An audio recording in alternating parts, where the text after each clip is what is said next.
Happy Thursday. Welcome to Unmuzzled. Today we have two very special guests from Seed. What is Seed? You are going to find out.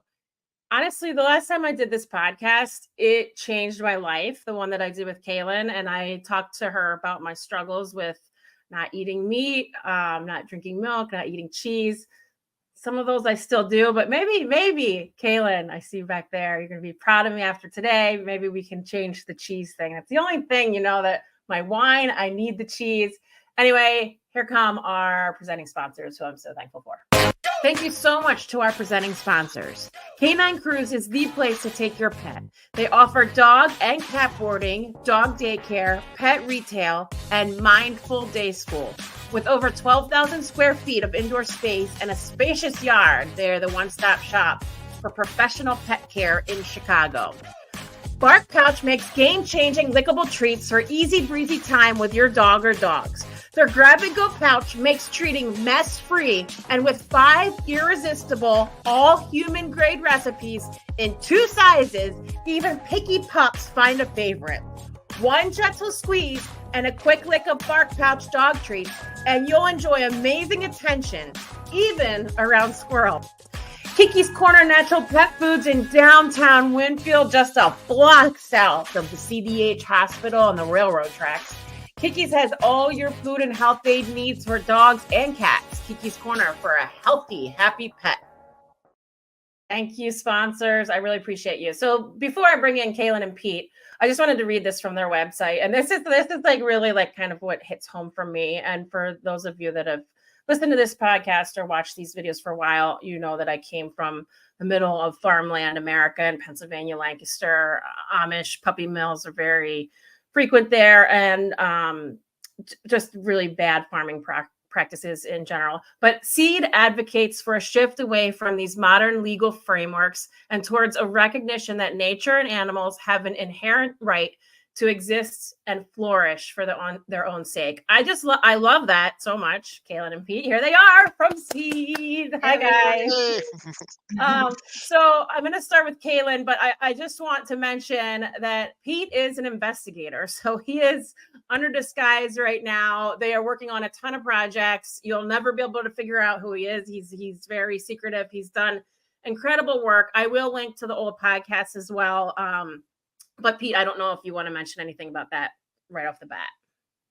Yeah, no, just sorry. I look like I'm super creepy in my cap and shades, but yeah, a lot of my work is undercover, and that's why I look like this. Yeah, and I do investigations for Seed, as well as some other groups, but Cailen and I, we essentially run Seed together. So it's kind of like our labor of love. Yeah, I mean, it is incredible. And last time I had Pete on, he was telling us about, a lot of the puppy mill busts that he's done, which we're going to talk about a little bit more at the end of this podcast. And just, the things that you've seen. I know we talked about a little bit about compassion fatigue for both of you, which I would like to get into too, because I'm going to tell everybody right now, if you're watching the video, you will see some graphic pictures from their website. And when I say like graphic, they're not even that bad, but for people that are vegan or vegetarian or really care about animals, like they may affect you. And the work that you guys are doing is so important. So Cailen, I would love to just start with really like an overview. And last time, Cailen, you were here, you were nervous and you did an incredible job. And afterwards you're like, oh, I drank some wine. So I like, have you had a little wine today? Because I feel you should have. Pete's the media guy. I usually like to stay behind the scenes, but I'm good. Yeah, awesome. So take us back to what this is all about. And I know like it really is like your blood, sweat, and tears every day. Yeah, so we started Seed in early 2020, right before the pandemic hit. So that was fun. We started the organization because we saw a lot of gaps and things that we wanted to accomplish that other groups weren't focusing on. And one of the ideas behind Seed is we wanted to make it a really holistic organization, also keep it a small organization. So we wanted to make it so that we're focusing not just on animal rights, right? We are an animal rights organization, but we also understand how inherently connected people and animals are to the environment and how important it is that we all live in harmony with our ecosystems. So we decided to focus on some programs to help animals, but from an environmental standpoint. So that was kind of the impetus behind Seed originally. Our first case came out later in 2020. We did an investigation into a major livestock auction in Texas that was committing essentially fraud by taking cows from out of state and retagging them as in-state cows so they could be sold for a higher price as organic. So yeah, that was our very first project. Since then, we have been working on our main program is now facilitating and helping to fund Clean Water Act and other federal environmental statute litigation against factory farms, because that's really where you can hit them the hardest in terms of financially. So we're doing that. And we're also doing a series of investigations into a number of facilities that we can't really talk about because it's ongoing, but it involves a number of different facilities in a number of different states. And Pete's actually working on that for us right now. Yeah. So Pete, I don't know how much you want to talk about that, or if you can, probably not. But I think it's important for, I feel like people hear these things like Clean Water Act, and it's just like, or good farming, and it's just but really everybody should care about this. So I don't know, Pete, if you want to talk to this, but like, why should me, my neighbor, why should everybody care about these things, especially Clean Water Act? Yeah. So, okay, basically it's that the world that we live in now and how things work, everything is connected. And so with farming, that means that all the farming practices that everybody uses, that's connected to the environment we all live in. And now the simplest way to put this is that if there's farming practices that are bad for the environment, then that is going to have an effect on people that don't live anywhere near farms, ultimately, right? And then also I'm going to dumb this down too much, but it's like, when it comes to like, is it okay if it's like, what about the family farm, the organic farm? What about like the antibiotic free, whatever? It's like the simplest way for me to put it is it's all bullshit, right? But that's like a little too, I don't want to be harsh on people because, it could be some of your listeners, they have their own small family farm and they're not beating the hell out of their animals, right? And so it's like, how do you know if a farm is okay or it's not? And I think the best way to explain this for your listeners is like this. When it comes to dog rescue, it's nuanced, right? But in general, it's that wherever you live, there's dogs being killed at your shelter. So if somebody who loves their dogs, like they have 2 dogs and they're not abusing them, they love them, they care for them, and they have 4 puppies and they sell them out the door, 4 dogs just died in the shelter. Right. And it's not, you're not trying to put down that dog breeder. You're not trying to say that like they're bad, irresponsible people, but that act of breeding is irresponsible. So it's kind of hard to like if you're really big into dog rescue and someone says responsible breeding, you're like, yeah, if it's breeding, it's not really responsible, right? Well, it's kind of like that for farming. It's that when you have the reason we have factory farms is because you have such a massive population where an increasing amount of the population is going into major urban areas, right? They don't grow their own food. They don't have their own animals. And so you got to be able to like pick up all these animals, get them out of the slaughterhouse, and then get them out to all of these people. And so large concentrated operations, factory farms, is how you do that. Even if you were to break them up amidst a lot of smaller farms, you're still going to have the same amount of pollution. And that pollution goes into waterways and it seeps into the ground and it goes into groundwater. And it is having an increasingly negative effect on the environment. And that's not even touching animal abuse. So in that way, it's like we're not trying to like demonize the small farmer. We're not trying to like say that just because you have some animals, you're a bad person. But what we are saying is if you want a sustainable future, we cannot have animal agriculture. Yeah, I mean, really, like, honestly, really well put. I think like that I needed that. And I think, my listeners We'll definitely appreciate that explanation. Cailen, so I know, this started, I think, actually, even after we did our podcast, which I believe was maybe 2019. I'm not sure. I need to check. But I know were working in all kinds of things. Have you seen any improvement in general in what you do? Have you seen, results from the work that you do? Have people become more cognizant of what they're eating and how farm animals are treated? Anything? Everyone is smarter and kinder now. Everything is great. No, no, that's not the case.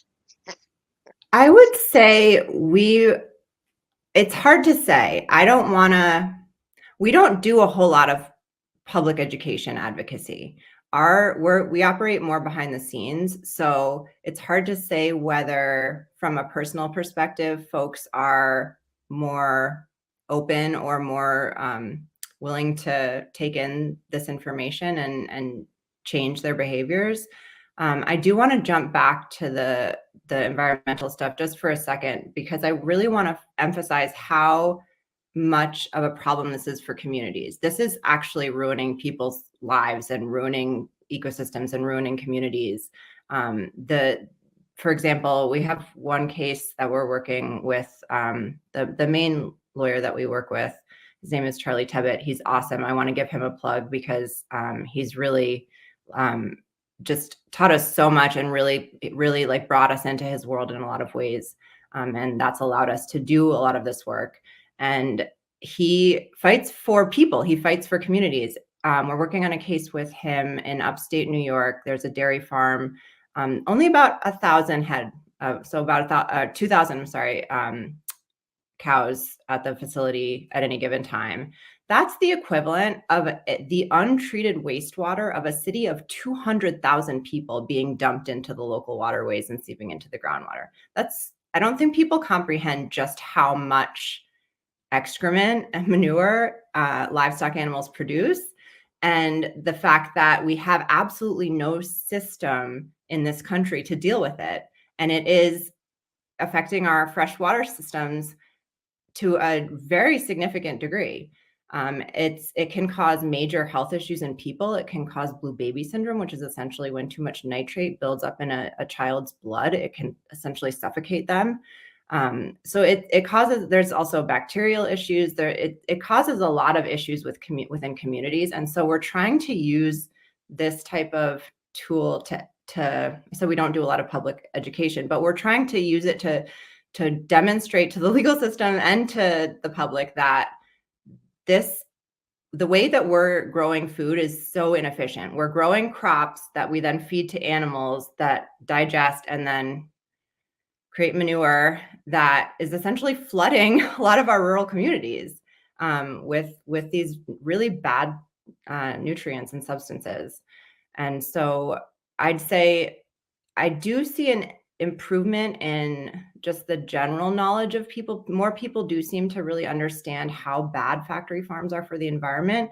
I just don't think people realize how ineffective and how inefficient our systems of handling those negative externalities, the manure output is, and how bad it is for our communities, for animals and people. And it's bad for wildlife. It's bad for the people that live in these communities, and air pollution as well.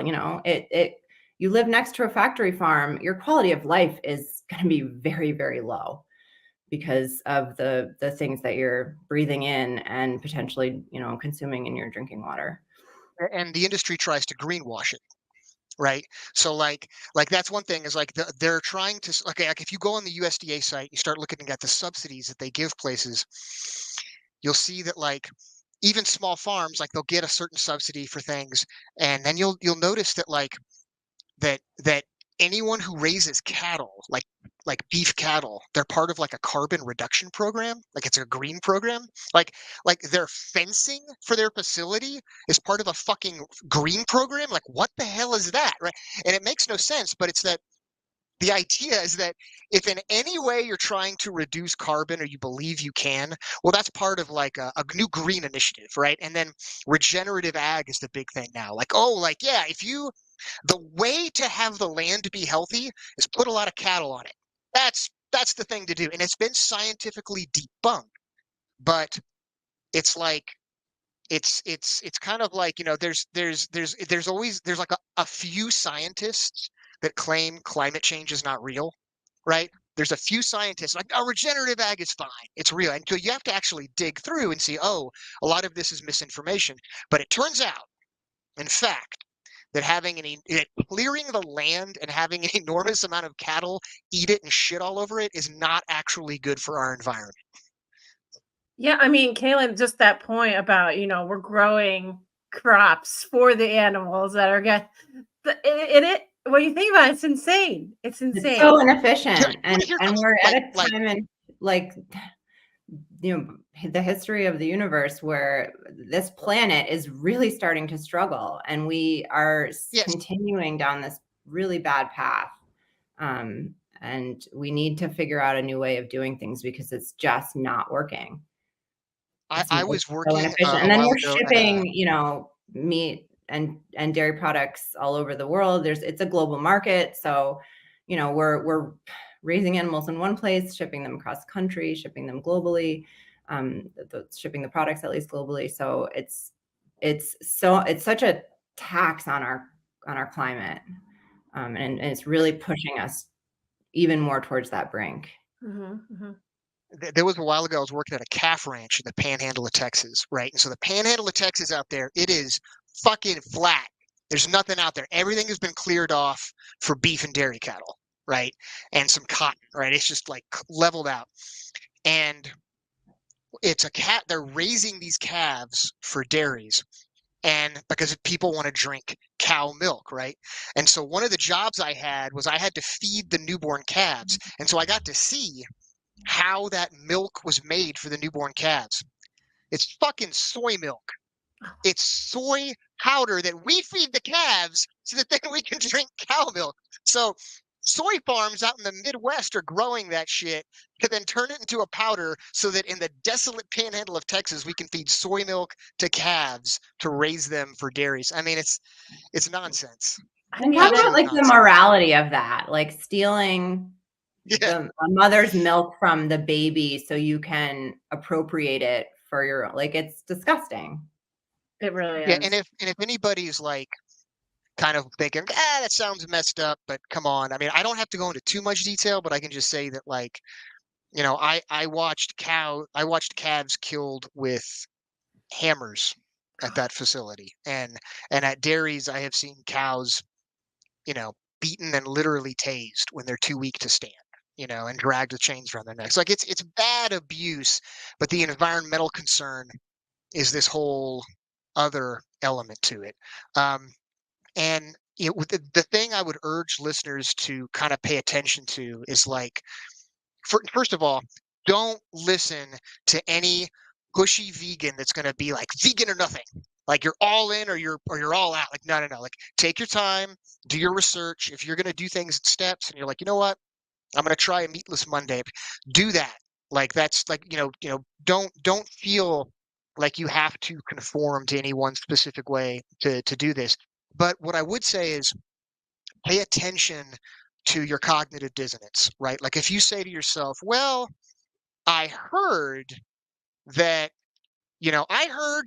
Chris Pratt, he raises his own lambs and treats them well and they want to die.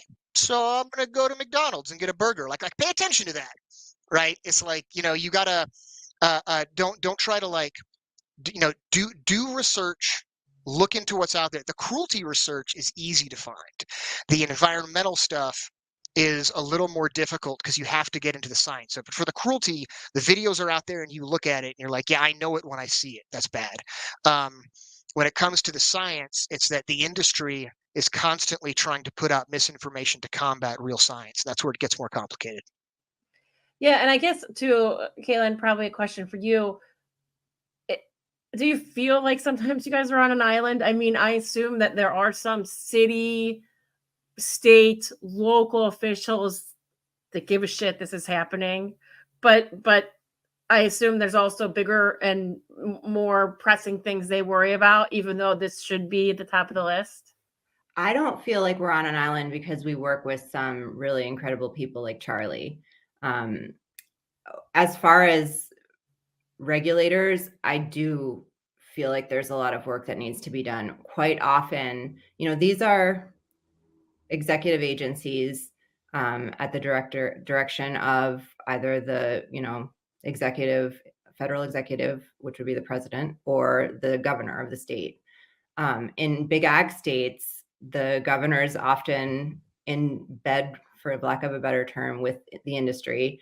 And the regulators are essentially ignoring the problem. They have the regulations on the books.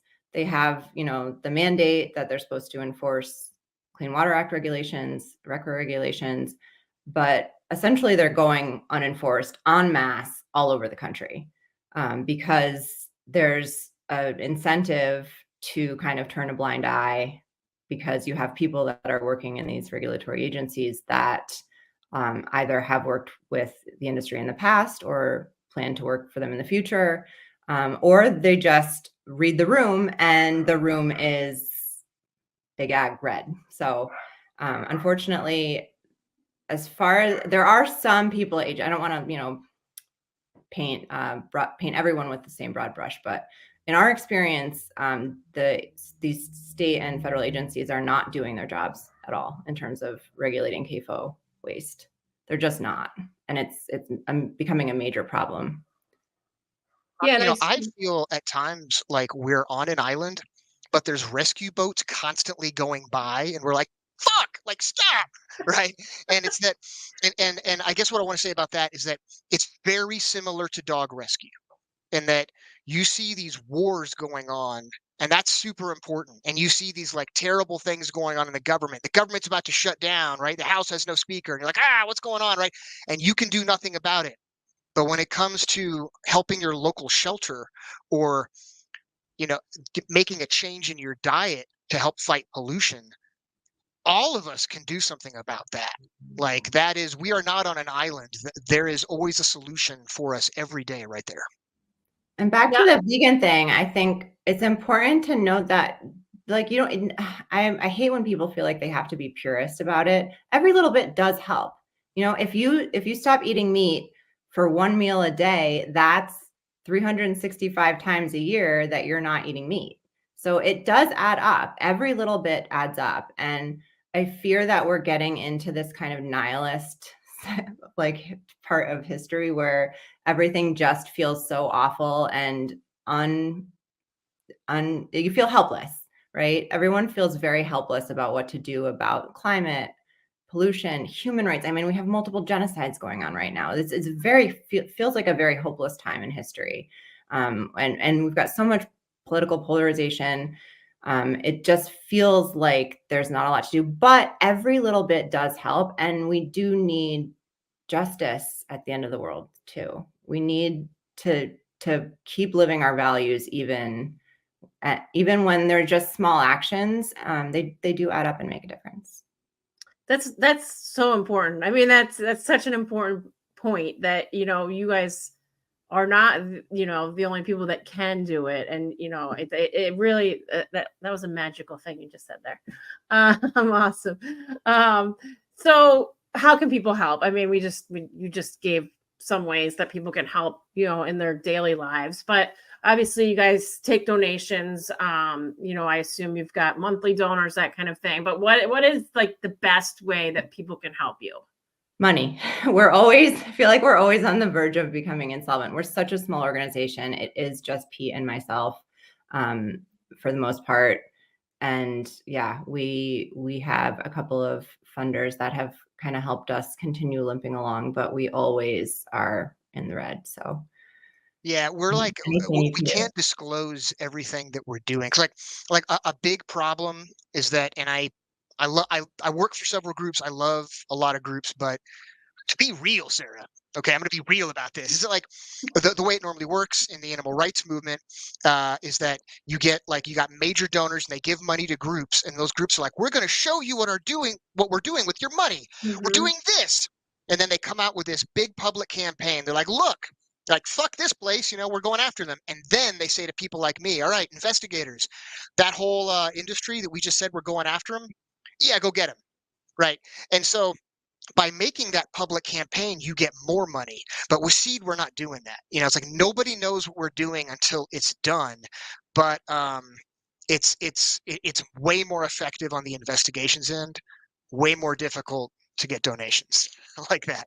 Yeah, and I mean, here's the thing, like, you're traveling. Like, it's not like you're in a spot doing these investigations or like outsourcing them. Like, you're it. So I mean, even that, I mean, you might Yeah. say, okay, I really don't want to pay for his hotel room or something.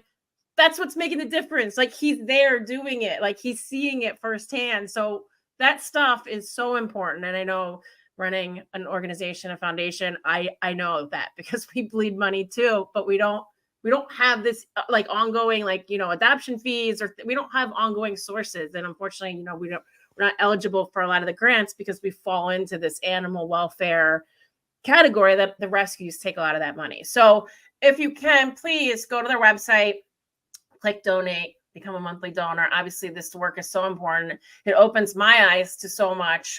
Maybe I won't have that piece of cheddar cheese with my wine, but Cailen did give me permission to take it slow, slow Yeah, down. that's right. Totally. But Thank you, Sarah. yeah, thank you. I know you wanted to talk about two things, so let's talk about this documentary that you have coming. Okay, yeah, I'm going to plug a couple things. The first one is a documentary that's going to be coming out. Give it about a year or so. It's called Underbelly. If you go to docs.tv, dox.tv, and you click on works, you're going to see this documentary Underbelly, and it's all about puppy mills. It's about the pet trade and puppies being sold into pet stores, and it has a very pro-adoption message. So what the documentary maker needs right now is for people to just all you got to do, you don't have to like give money or anything, just sign up for to subscribe, and that way when they start getting a list of people that are interested, that is what they can take to like a streaming service and say, look how many people have subscribed, look how many people are interested in this, and that gets the chance to put this documentary that has a pro-adoption message up on a major streaming network. So that's, I mean, I've been doing puppy mill investigations for over 20 years now, and like I'm very excited about this documentary. I think that this could be like a big point that is going to not just fight puppy mills, but of course help shelters because it's very pro-adoption. The next thing I'm psyched about is this book, Brooklyn Goes Home. And Brooklyn Goes Home is it's from the group Gray 2K USA, and it is the story of them fighting greyhound racing. I've done investigations for Gray 2K. I filmed greyhound trainers using live rabbits. Live rabbits are always used to train the dogs. The rabbits are killed in the process. But they have, Gray 2K has greyhound racing on the brink, and they've had them there for a while. There's federal legislation to ban it. Problem is that it's hard to get the message out to the public to understand that their legislators are bought off by the greyhound racing industry. There's too many other things that are going on. Like we just said, there's wars, there's major things going on, and so every year that goes by, we lose that chance. But there is always a federal bill that is up to ban it. And if you read the book, you'll learn all about it. You'll support Gray 2K, and you'll know exactly what to say when you're trying to push for that federal legislation. Yeah, I think in our last podcast too, we talked a lot about that, Pete, because I think you were in the middle of it. Yeah. So I'll be sure everybody that I post the old links to, because all of that information from the two podcasts that I did with Cailen and Pete are really still relevant today. I mean, the really, really great stuff, and a lot of behind the scenes. Pete was able to tell us that time, and it's just his voice, so you won't see him there either. But thank you. Something I'd like to plug as well. Yes, Cailen, I'm so sorry. And I saw you had a Chihuahua there. Oh boy! this is what I want to. This is who I want to plug. This is Ramon. He's rescue. He's my whole heart, and bring up full screen. He's amazing. Oh boy! Oh, Ramon. I love Little Ramon. I love him so much. And, all right, thank you, Cailen and Pete, for joining me. I appreciate you guys so much. Please, everybody, again, check out their website. This is it, ethicalstrategies.org. They have so much great information on there too. So I know it's, some of it goes over my head. So I really, really appreciate you guys dumbing it down. And I don't mean to say it like that, but I think it is important for people to know what you're doing and how important it is and how it affects us. I mean, it affects our everyday life. It affects the air we breathe outside. It really is important. So thank you guys so much. Thank you, Sarah. It's awesome. Thank you. We're huge fans. Oh, thank you. And we'll catch up again soon. Yeah. Awesome. All right, everybody. And I have one more thing to play out here. Our supporting sponsors. Here they come. Thank you to the following supporting sponsors. Twin Tails Market and Barkery is a local family-owned business that has been serving the community for close to 7 years. Located in Palos Park, Twin Tails has everything you need to give your dogs and cats healthy and natural foods, treats, chews, toys, and so much more. You can also find them at www.twintailsmarket.com and on Facebook and Instagram as Twin Tails Market. At the Cailen PT, we're dedicated to enhancing the lives of your four-legged companions through canine rehabilitation services.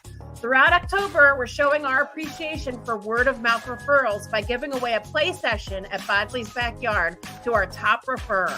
For more information, visit the K9 PT. That's THEK9PT.com. Anything is Possible is Chicago's premier dog training company. They offer group classes for every stage of your dog's life and have a talented team of behavior specialists to work through any issues that need modification using positive reinforcement. Liz Starks at Guaranteed Rate. Check with Liz for the absolute best mortgage options. She helps when others can't and even calls it rescue loans. Buyers, sellers, or investors, give Liz a call. She can lend in all 50 states. NMLS number 224526. Kimberly King Photography. Kimberly is a professional photographer from Chicago who loves animals as much as you do. Her pet portraiture celebrates pure love, connection, and the beauty of life with our furry loved ones by our side. Kimberly has done some bucket list photo shoots for our Live Like Roo dogs. She does amazing work. Please check her out for your holiday photos coming up too. Thank you, supporting sponsors. I love you guys, and I'll see you guys next week.